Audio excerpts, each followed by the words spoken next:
Hello friends, welcome to CEC Live Lectures. Dear friends, today in this session we are going to talk once again in our series on principles of management. Dear friends, so far we have completed with the functions of many functions of management, I would say, and we have so far discussed on planning a lot. Friends, as I already told you that we have finished with the planning. From today onwards, we are going to another function of management, that is organizing. And for the discussion on the topic, we have with us in our studios Dr. Vipin Kumar Agrawal. Dr. Vipin Kumar Agrawal is officiating principal in Sri Aurobindo College, University of Delhi. Dr. Vipin Kumar Agrawal is a prolific professor too. He believes in giving his best to the students who watches him, as well as the students in his respective area too. Friends, if you wish to ask questions from Dr. Vipin Kumar Agrawal on today's topic, that is on organizing, then you are free to call to us during the lecture. You can contact us through a toll-free number. Our number is 1-800-110-430. I repeat, our number is 1-800-110-430. You are just requested to call in the last 10 minutes of the lecture, as well as you are requested to ask questions relevant to the topic only. Now, I would like to welcome our guest, Dr. Vipin Kumar Agrawal, once again. Hello, sir. Welcome to the lecture. Yeah, thank you. So, friends, today we will discuss about organizing. As Gitika just told you, that there are 5 broad functions of management: planning, organizing, staffing, directing and control. And some management experts add coordination as a separate functions of management. So these are the 6 broad functions of management. So far we have covered the planning function of management. Today we will start talking about the organizing function of management. Once the plans are being executed, plans are being in place, and plans are being laid down, the objectives, procedures, rules, regulations, budgets are being prepared. Now you have to get these plans executed. For executing the plans, you require an organizational structure. You require that the division of work, the authority, responsibility is being defined. The work is being allocated to different individuals, and this work is called the organization function of the management.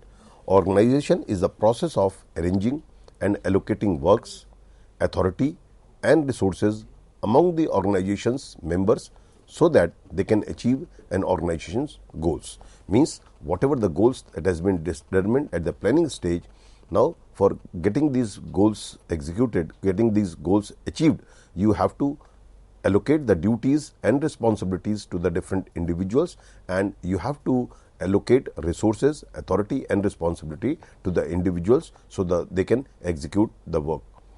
So, organization can be defined as a process, it can be defined as a function, it can be defined as a structure.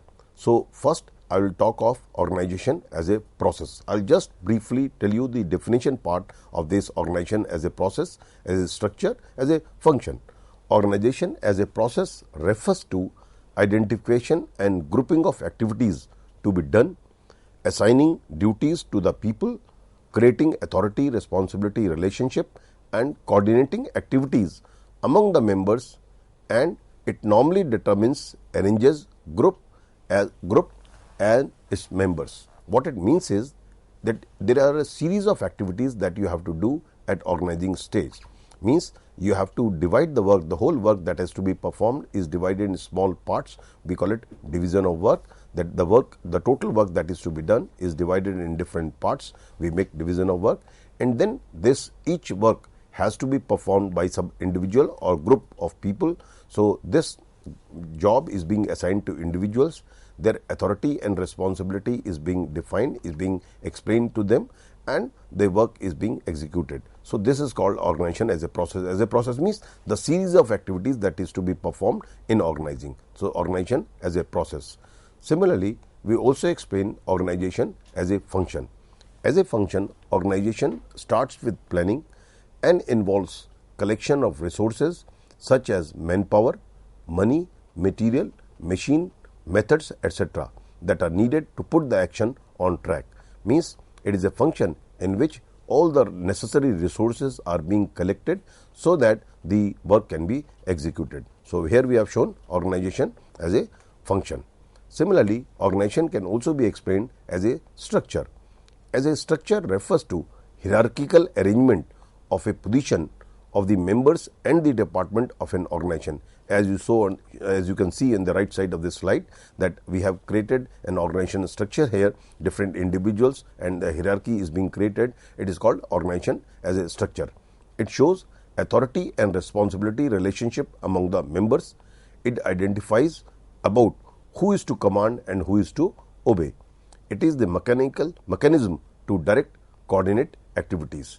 Means the person at the top or the people at the top level will give orders to the people at the lower level, and that people at the lower level will obey the orders, will take the orders from people at the higher level. Means a structure has been created, a hierarchy has been created in which individuals knows its role, individuals knows its position, where they stand, whom they have to give order, or I'll say whom they have to pass on the communication, and from whom they will receive the communication.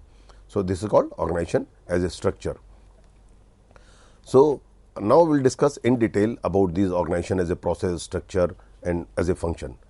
Process, when I talk of the organization as a process, there are 4 main stages or 4 important steps involved in organization as a process. The first is identification and division of work.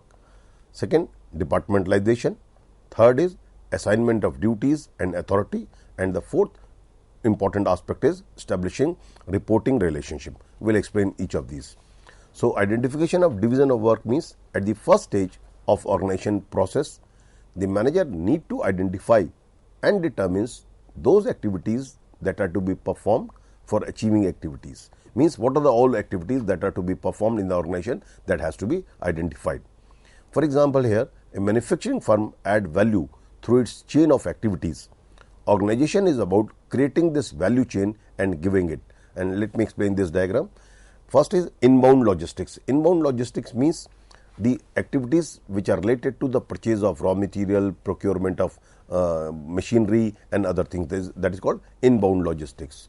Then once the material is being purchased, the machines are purchased, and everything, resources that is required, the manpower is employed, the resources that are being required, then you have to actually operate. That operate means the manufacturing activity of, if you are in the service industry, actually performing the duties. That is called operation, means the different activities that are involved in operation. Similarly, that outward logistic. Outward level logistic means that once the output is being produced, then you have to supply the material to the buyers, and you have to place the material in place. For that, the different activities are involved. That is called outbound logistic. And then you have another important function, marketing and sales. Means in order to promote your sales, you have to do the marketing and sales work of the. And finally, the services. Means once the sale is being done, then after sales services are being provided by the company. So these are the various primary activities that is being performed in any typical organization. So what are the different activities that is to be performed? We have identified that these are the various activities that are to be performed. Apart from these primary activities, there are certain secondary activities like procurement, infrastructure, human resource management, technological developments. So all these are called secondary activities. So what it implies is that we have identified in an organization that these are the primary and the secondary activities that is to be performed, and we, after identifying the activities, we have departmentalized it. So second is departmentalization. The departmentalization of activities starts once the various activities have been designed to achieve the objectives of the company. Means, as I just said, that these are the various activities that are to be performed. Now similar type of activities is being put in one particular department, or we call it departmentalization. These activities of the same nature as grouped together and assigned to a particular department, it is known as grouping or departmentalization. For example, purchasing, all activities related to the purchases can be put in one department, that is called to the purchase department. Purchase of raw material, purchases of manufacturing parts, etc. are given to the purchase department.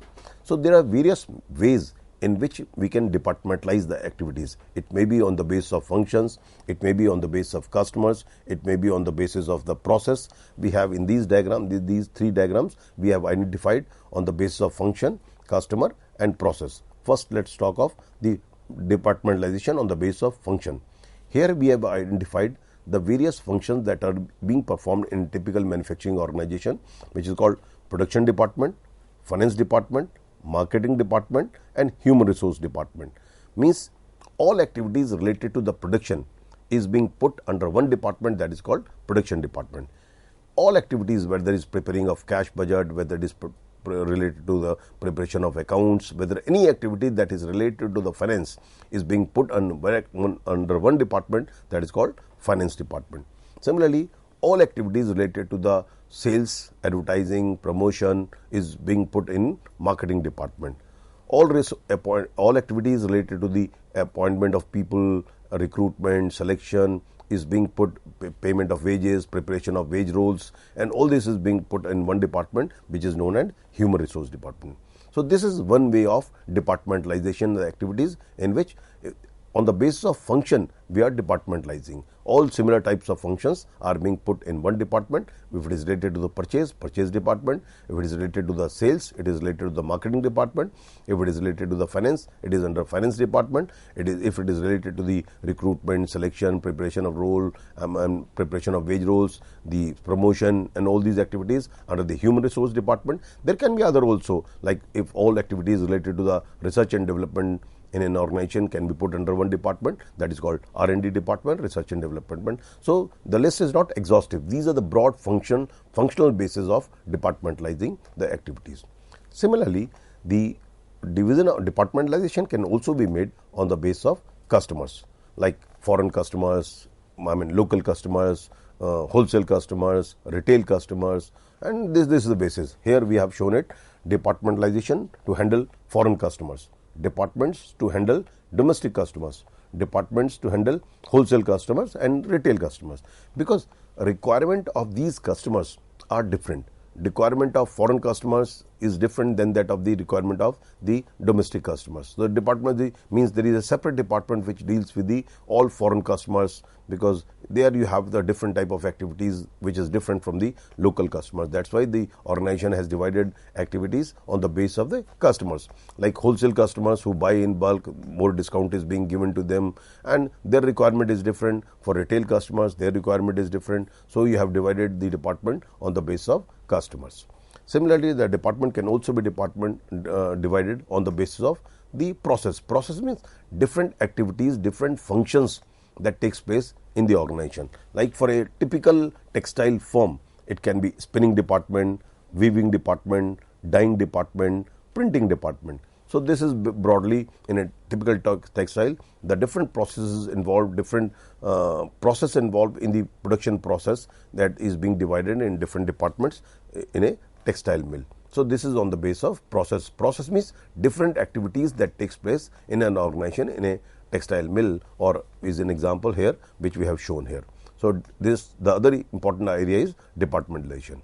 The third is assignment of duties and responsibilities.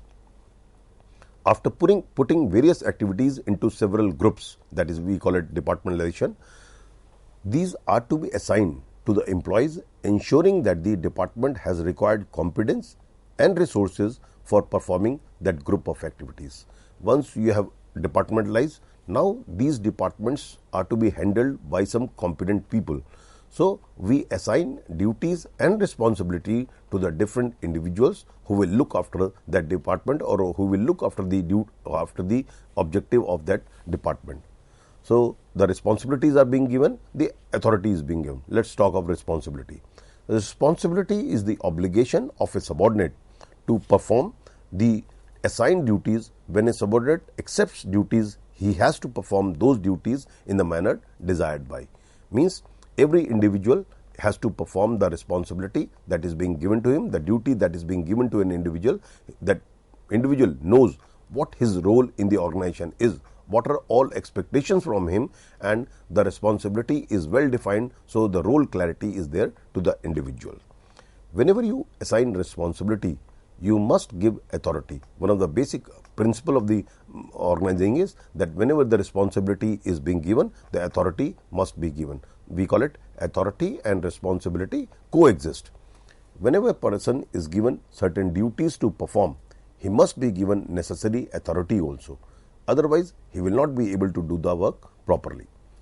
For example, if a typist is being given the job of a typing, he must be provided with a typewriter the paper and other resources and table and chair to sit, so that he can perform his duty. If I am being allocated to give a lecture here, if I am being assigned the duty of giving lecture to you, then I must be provided with that place where I can deliver my lecture, the camera and other things are there, so that the lecture can be delivered to you live. So all these resources are in. I must be authorized to use these resources so that I can deliver my lecture properly.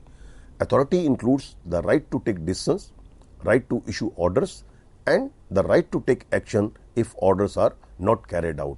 Means whenever you are talking of authority, the person must be given must be given the duties and responsibility and right to exercise his rights. So that is called authority. Includes the right to take decisions, right to issue orders, that is you can give orders to your subordinates, and the right to take action if the orders are not carried. Suppose if the subordinates are not carrying out the orders given by the superior, then he has a authority to take action against the subordinate. Otherwise the work will not be executed, otherwise we will not able to accomplish our objective.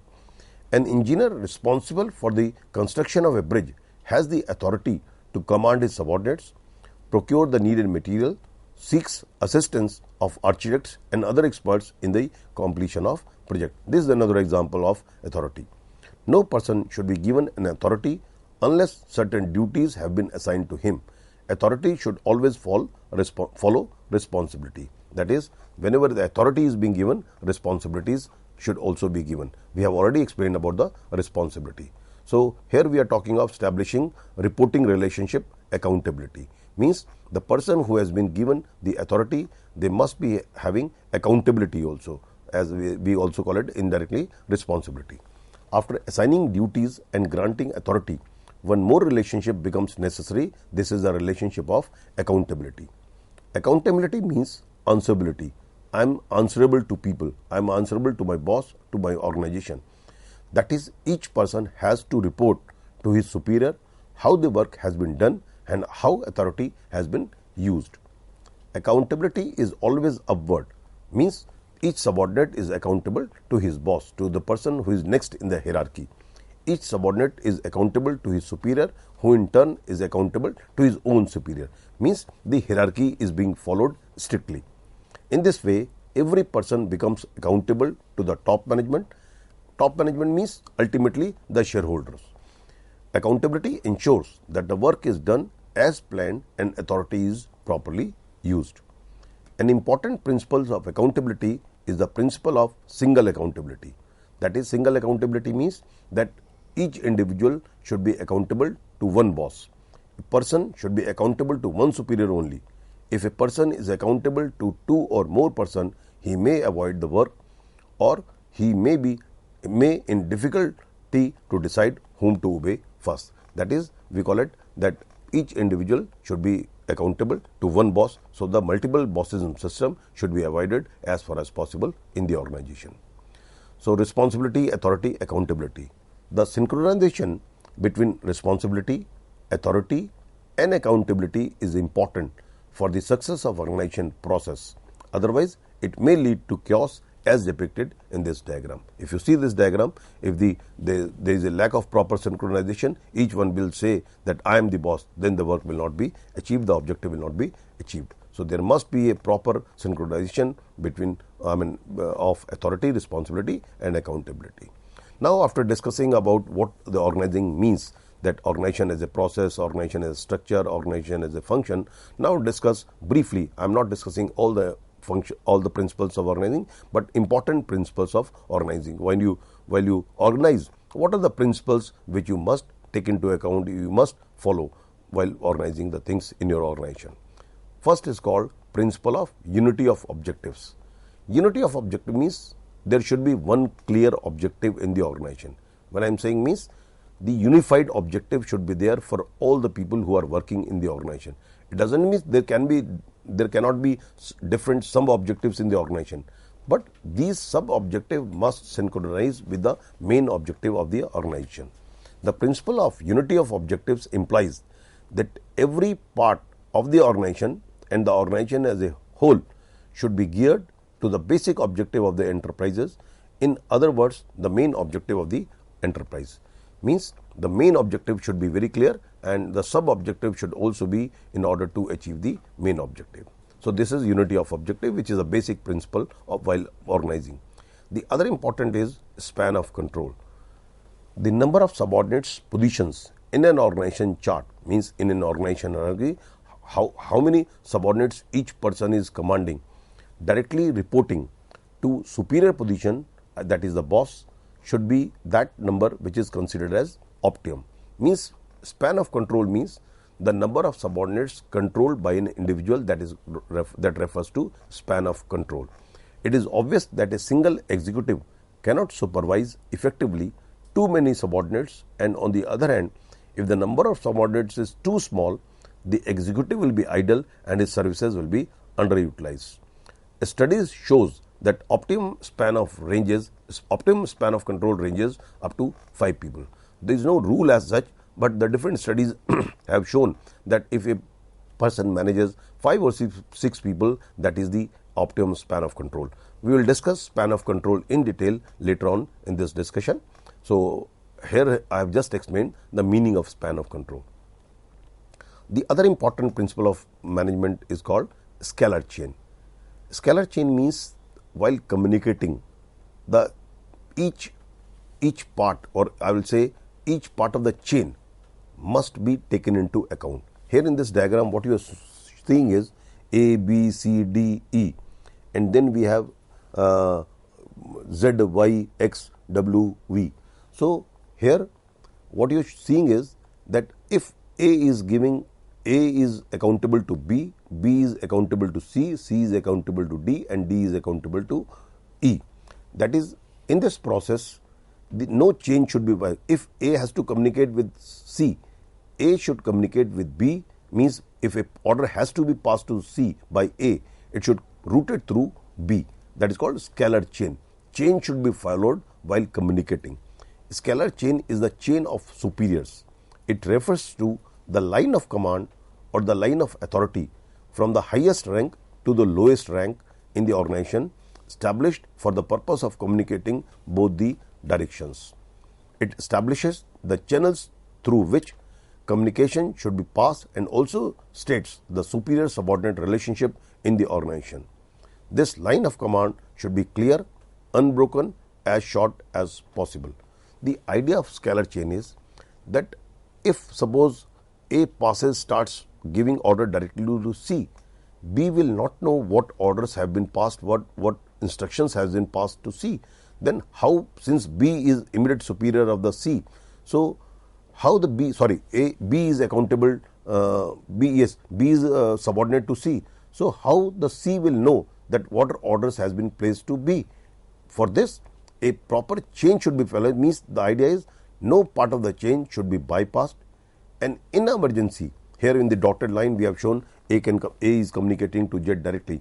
In emergency, if there is an emergency, A can directly talk to the Z, but as soon as the emergency is over, then all orders or the messages should route it through proper chain, so that the other people in the chain should also know what communication has been made between the A and Z. So the whole idea of the scalar chain is the hierarchy, the communication should be through a proper hierarchy. Other is called unity of command and unity of direction. Means the other important principle is unity of command. According to this principle, a subordinate must have and received orders from only one superior. To put it another way, a subordination must report to only one superior. It helps in preventing dual subordination. As discussed earlier also, that unity of command says that individual should get order from one. Otherwise, one boss. Otherwise, if there is a multiple bosses system, there will be buck passing. Each individual will pass on his responsibility and say, if one boss will say, why you have not done the work, he will say, I was doing the work of the other boss. And if other boss will say, he or she will say, I was doing the job of other person. So there will be multiple bosses and no clear cut responsibility can be laid down. So in order to avoid that, there must be unity of command. Similarly, there should be unity of direction. All similar type of activities should be under one department. That is, if each activity of a similar activity is being put under one department, there will be a clear-cut direction of the one department, and there will be one boss, so that he knows what really objectives are to be achieved in the organization. So, one head and one plan for a group of activities with the same objective means if the objective is same, it must be under one plan and one head. All activities which have the same objective must be directed by one manager and must be used one plan. The other is called principle of exception. At higher level, executives have limited time. Therefore, only the matters with exceptional significance should be brought into the notice. See, if every work is being given to the people every work is being reported to the people at the higher level, then what the job people at the lower level is doing. So, in case of only exceptional matter, the superiors should be consulted, which is called principle of exception. The whole idea is it will save the time of the boss.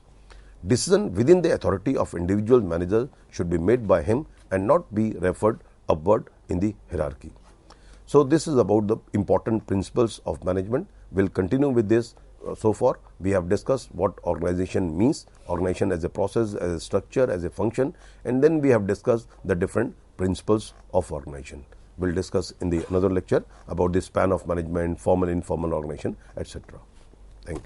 With this note, thank you, sir. Thank you so very much for giving us this session. Friends, you are requested to be with us as we are back after a short break, and after that we are going to discuss more. So be with us and keep watching us. Thank you.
Hello friends, welcome back to the session. Friends, as you know that today we are just talking on one of the another important functions of I would say management, and this function is organizing. We have given you a general introduction about the topic, and from this session onwards, we are going to talk in an elaborative manner on organizing.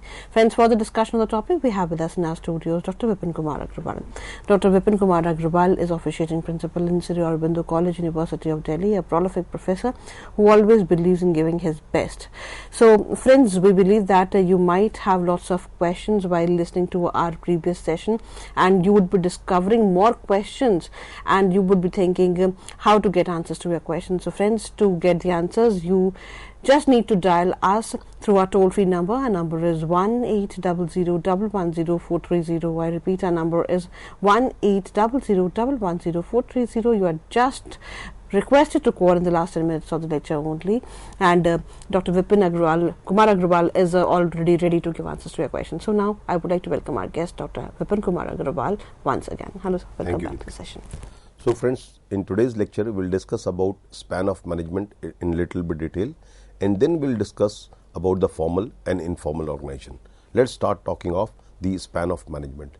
As I said in the previous lecture, the span of management means the number of subordinates controlled by a superior or by a person, that is called span of management. What should be the span? Span means the limit of the individuals which each individual should command. So, the number of subordinates that a superior can effectively supervise is known as span of management or span of control. Depending upon the complexity of the organization, activities and relationship among superiors and subordinates, it becomes important the superiors manage an optimum number of subordinates that result in optimal organizational output. The idea is that if you control too many individuals and you are not able to effectively control all those individuals, the very purpose of the organization will be defeated. So, each individual should command an optimum number, ideal number, so that he can have a proper authority responsibility relationship and he can command them properly, he can communicate them properly, he can supervise their work properly, so that the organization efficiency is being enhanced or is being achieved. All the subordinates cannot manage one superior.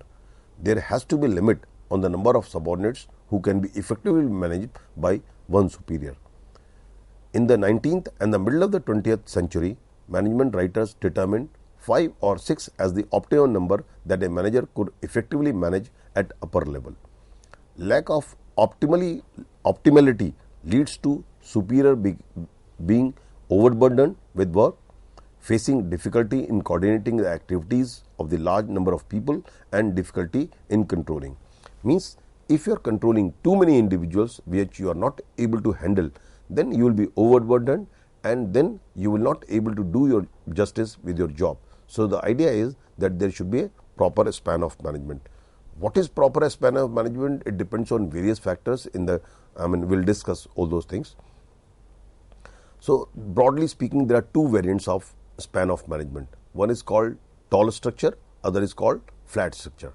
Tall structure means is a structure where too many hierarchy, or I would say many hierarchical positions are being created, that is called tall structure.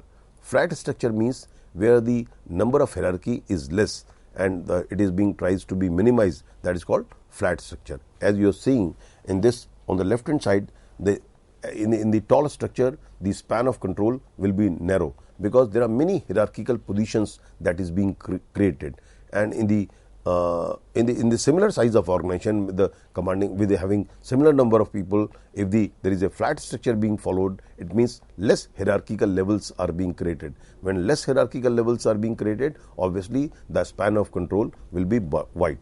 In a tall structure, management from many ranks and each has a small area of control. That is, each hierarchical position controls limited number of individuals. In a flat structure, having fewer management levels, with each level controlling a broad area or a group. A tall structure results in one long chain of the control to the individuals. In flat organization, focus on empowering employees rather than adherence to the chain. So, means in a flat structure, less hierarchy, like here only 3 levels are being created: top level, middle level and the lower level. In a tall structure, many hierarchical levels are being created, where in the tall structure the number of subordinates controlled will be limited. In a flat structure, number of subordinates controlled will be larger. Tall versus narrow span of management means there is a different arguments for and against the tall and narrow span of management. The number of span of control affects both group effectiveness and overall organizational effectiveness. A wide span of management result in an organization that has relatively few levels of management, a flat organization. A narrow span adds more layers of the management and therefore leads to a tall organization. Too wide and too narrow span of management results in a problem. Therefore, span of management depends on number of factors. Now, let us discuss what are the factors on the basis of which the span of management should be determined. Broadly, these are the basic things which you must consider while determining the span of management. That is, how many individuals should be controlled by one individual. Number one is capacity of the superior.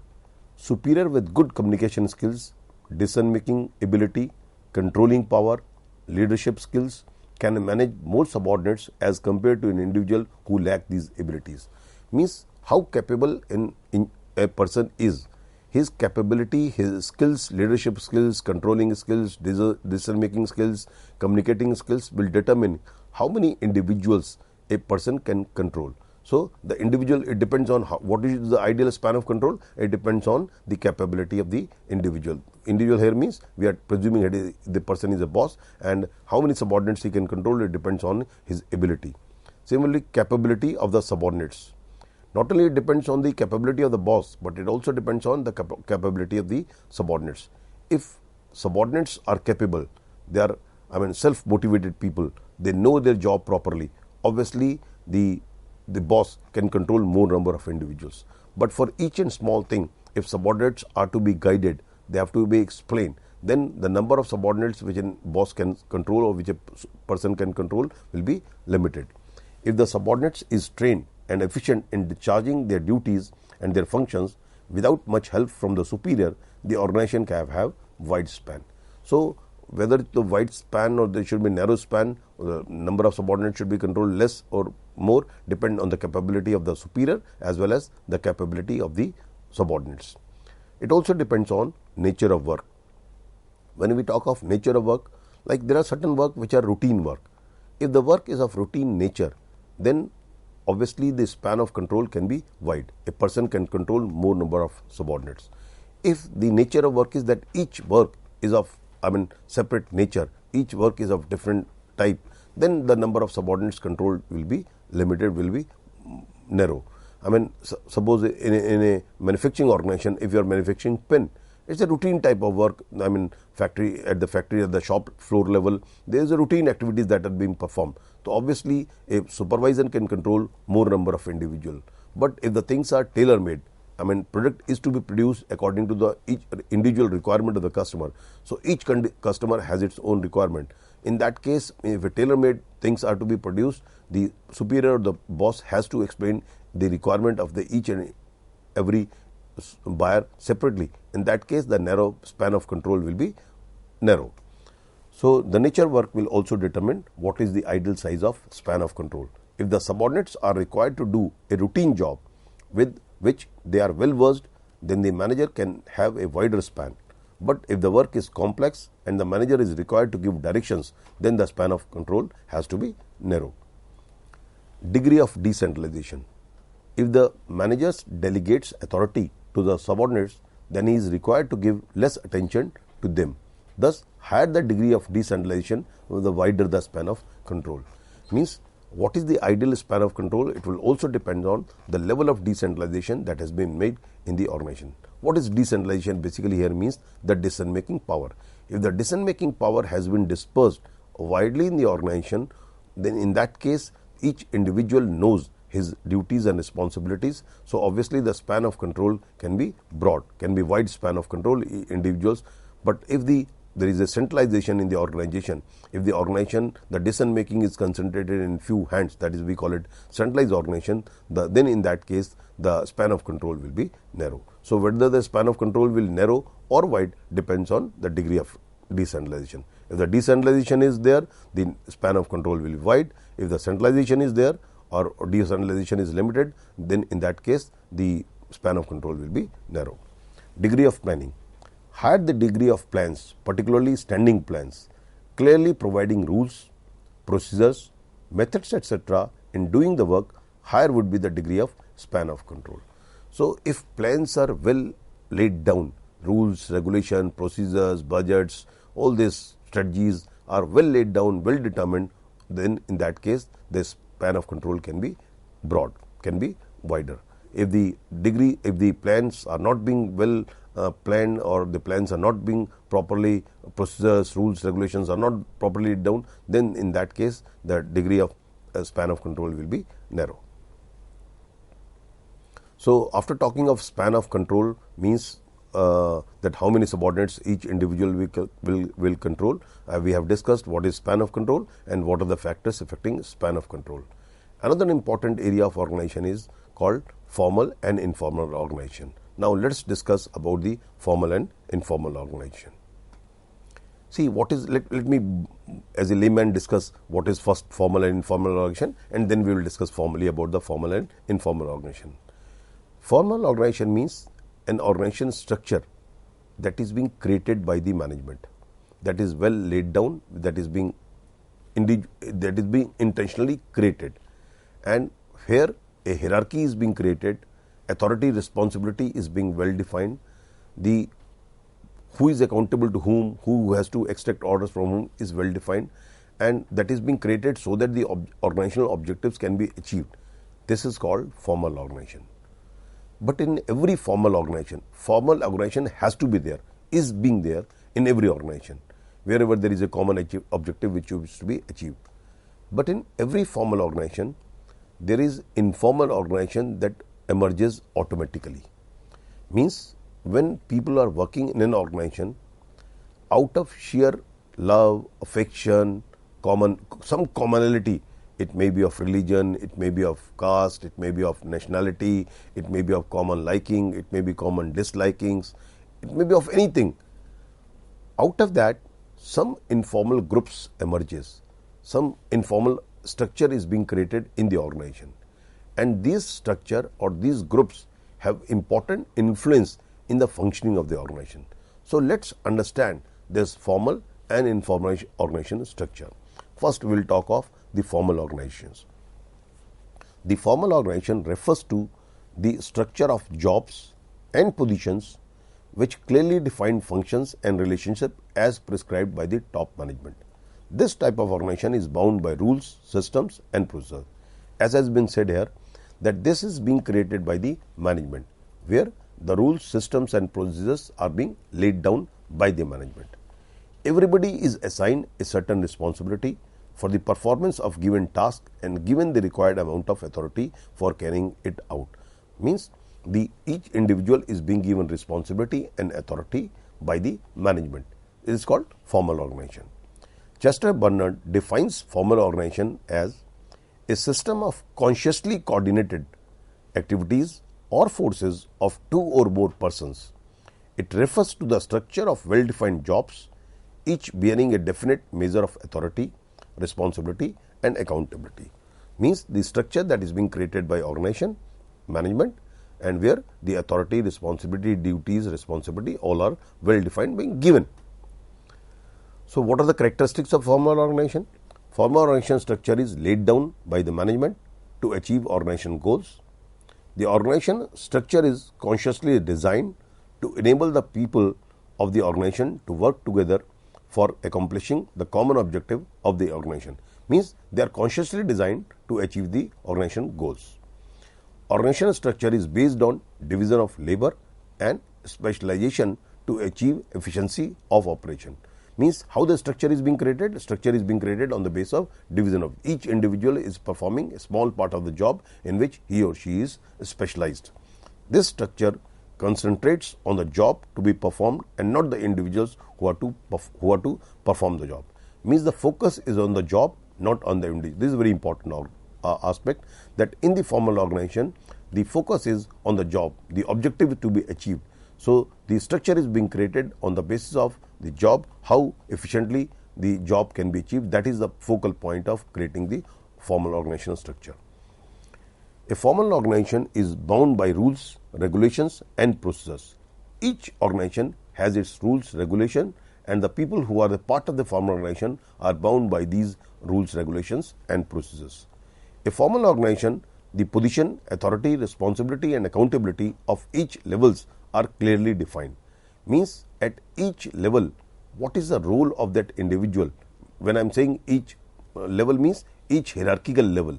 What is the role, what is the job that is being assigned, what is the authority is being given to him, is being well defined by the formal organization structure. A formal organization structure is deliberately impersonal. Means there is no place for personal relationship here in the formal organization. That is called impersonal, deliberately impersonal.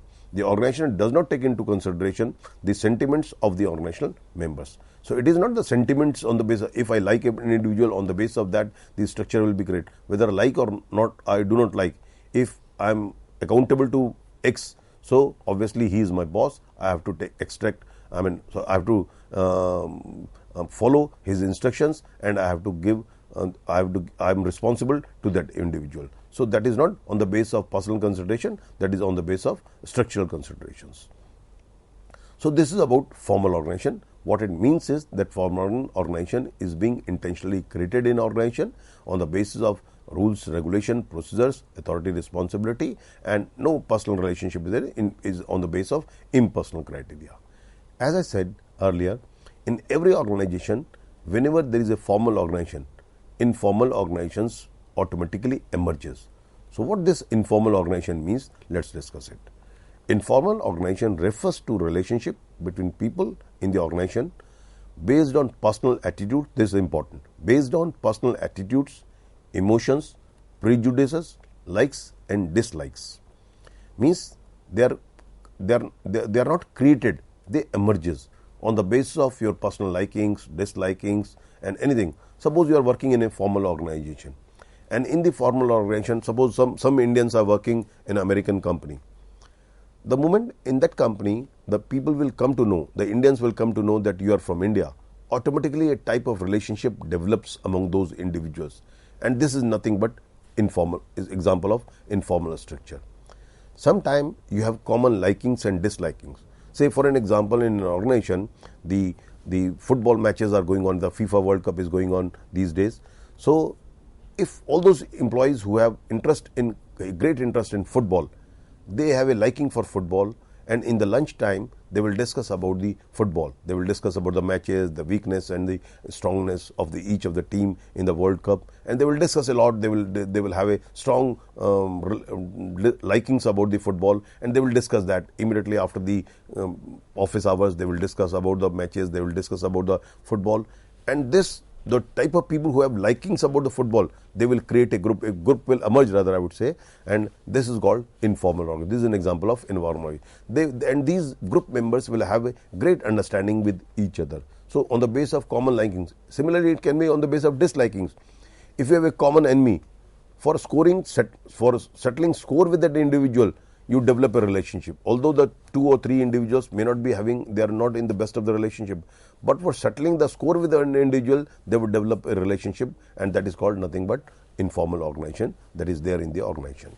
An informal organization is an organization which is not established by any formal authority, means there is no formal authority no formal authority, but arises from personal and social relationship of people. Now let us discuss about the characteristics of these informal organization. Informal organization is not established by any formal authority. It is unplanned and arises spontaneously. There is no plan, unlike in the case of formal organization which are planned. These are unplanned and arises spontaneously. Informal organization reflects human relationship. It arises from the personal and social relationship among the people working in the organization. The very basis of the informal organization is human relationship. The interrelationship among the people in an informal organization cannot be shown in an organizational chart. Means when you draw an organizational chart, you create an organizational structure which is known as formal organizational structure. But this informal relationship is not being drawn in any organizational chart. Means when you draw an hierarchy or you draw an organizational chart, you cannot draw the organizational chart of an informal organization. In case of informal organization, the people cut across formal channels of communication and communicate among themselves. In the formal organization, communication is through formal channels. As we discussed, Scalar Chain should be followed. Means each individual, whenever giving orders to or extracting orders, they should follow a chain. But in case of informal organization, there is no laid down chain, or there is no formal structure in which communication can flow. It can be horizontal, it can be vertical, it can be diagonal, it can be any manner. Any individual can talk to anybody, any individual can pass out communication to anybody. So there is no fixed communication channels in the informal organization. Informal organization are based on common taste, problems, languages, religion, culture, etc. It is influenced by the personal attitudes, emotions, whims, likes and dislikes, etc. of the people in the organization. So it means that any of the liking or common liking or dislikings or the interest can create informal organization structure. So now, after talking of the meaning of formal organization and informal organization, let's discuss briefly about the difference between the formal organization and the informal organization. The formal organization structure is created intentionally by the process of organizing. The purpose of formal organization structure is achievement of organizational goals. Informal organization structure gets created automatically without any intended efforts of management. Means formal organization is created intentionally in order to achieve set objectives of the organization. But these informal organizations are not being created intentionally. They emerges and they have no set goals. There is no intended efforts of the management to create this informal organization, and the objectives and the goals of the informal organization changes very frequently. Informal organizational structure is created to maintain decorum and discipline in the organization. The idea of the creating organizational structure is so that the discipline and rules and regulations are being followed and discipline is being maintained in the organization. So, the proper decorum and discipline can be maintained in the organization. Informal organizational structure is formed by the employees to get psychological satisfaction. This is important. Why does the informal organization emerges? It emerges to get the psychological satisfaction of the employees. Formal organizational structure creates a scalar chain of communication in the organization. As we discussed earlier, that there is a proper chain in which communication takes place. The orders, the communication, the orders, they flow in a particular direction. The communication flows in a particular direction. So, we say scalar chain of communication is being followed. In the informal organization, does not follow any fixed path of flow of authority of communication. It can be horizontal, it can be diagonal, it be vertical, in any where the communication can take place. So, there is no formal communication pattern that is followed in the informal organization. In formal organization, every individual is assigned a fixed authority. So, responsibility and accountability are easy to track. In the formal organization, these responsibility is fixed, so accountability can be easily tracked. In the informal organization, source of information cannot be known under informal structure, as any person can communicate with anyone in the organization.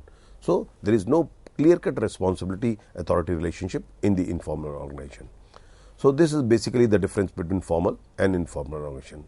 So, now let us talk briefly about which is better. Although it is very difficult to say formal organization is better or informal organization is better, which organizational structure is better. There is no, you cannot say that formal organization is better or informal organization. In every organization, both these structures are bound to emerge. Formal organization is created, informal organization automatically emerges. So, what I feel that in every formal structure, in every formal organization, management should make use of these informal organizational structures, because you cannot avoid it. So, you make good use of these informal organization, so that the organizational objectives can be achieved. Now, let us talk of the advantage and disadvantage of the formal organizational structure. The advantages are of the formal organizational structure results in systematic and smooth functioning of an organization. Since role is well defined, responsibility is defined, job is defined, so it means the systematic and functioning of the organization can be achieved. Helps in achieving organizational objectives. Clearly defined superior subordinate relationship, another important advantage of formal organization. Lays more emphasis on the work rather than impersonal relation. Means in the formal structure, the advantage is that the focus is on the work rather than interpersonal relationship. But there are certain disadvantages also of the formal organization. Following scalar chain and chain of command, action get delayed in formal structure. Because strict scalar chain principle is being followed, strict communication pattern is being defined. So, in that process, sometime the decision making is being delayed. Does not give importance to psychological and social needs of the employees, which may lead to demotivation of employees. Many researchers have proved it that unless the employee is psychologically satisfied at the workplace, he will not able to give or she will not able to give her best. So, in order to give her best, it is required that psychological needs are being or of the employees must be satisfied at workplace. And these informal organizations work for psychological satisfaction of the employees. If you have some grudge against your boss and you are not able to communicate with your boss the grudges which you have, while you talk in the informal organization where there is no set flow of communication, when you discuss these issues with your organization, with your members of the informal group, you get relieved and you get psychological satisfaction. This is very important for achieving the efficiency in the organization. So, the disadvantage is in the formal organization, you cannot get your psychological satisfaction sometime. Little margin of flexibility and spontaneous decisions making in the company. Means in the formal organization, flexibility is less because the authority everything is being defined and you have to lay it down within those rules and regulation. So, the disadvantage is that it lacks flexibility. So, this is basically the advantage and disadvantages of the formal organizational structure. Now let's talk quickly about the advantages and disadvantages of informal organizational structure. If members, it meets social needs of the members and hence results in a sense of belongingness among the members. Once you discuss in an informal organization, you get sense of belongingness and you get psychological satisfaction. It has a powerful positive influence on the productivity and the job satisfaction. It has been proved that researchers have proved that if employees are psychologically satisfied, it will lead to increase in productivity. It serves as a faster channel of communication. This is another advantage of informal organization. Informal organization also helps in achieving organizational objectives by compensating the limitations of the formal structure. So whatever the limitations formal structure has, that limitations are being overcome through the help of the informal organization. Now lastly, we will talk of the disadvantages of informal organization. Spreading rumors in the organization. With the informal organization, there are many times grapevines and rumors are being spread in the organization, which is not in the interest of the organization. It is very difficult for the management to bring changes in the organization if the informal organization opposes them, because as I said earlier, these informal organization has great influence on the organization. So if any change is being resisted by the informal organization, that is very difficult for the organization to implement them. So these are basically the advantages and disadvantages of informal organization structure. So we have discussed about the formal and informal organization, its advantage, disadvantage, and what is the role the informal and formal organization plays in the organization. Thank you. With this one, thank you, sir. Thank you so very much for giving us this session on organizing. Friends, there is a lot more for you. So you are requested to continuously be in touch and continuously watch our lectures. Yes, friends, we discuss with you that we upload the lectures for you on YouTube also. If you get chance to see us live, you are most welcome. If not, you can see us on YouTube also. We are going to upload this lecture on YouTube very soon. And if you have any queries or feedback, then do write to us at info.cec@nic.in. We are taking your leave with the promise that we are meeting once again very soon. Till then, take care. Goodbye. Thank you, sir. Thank you once again.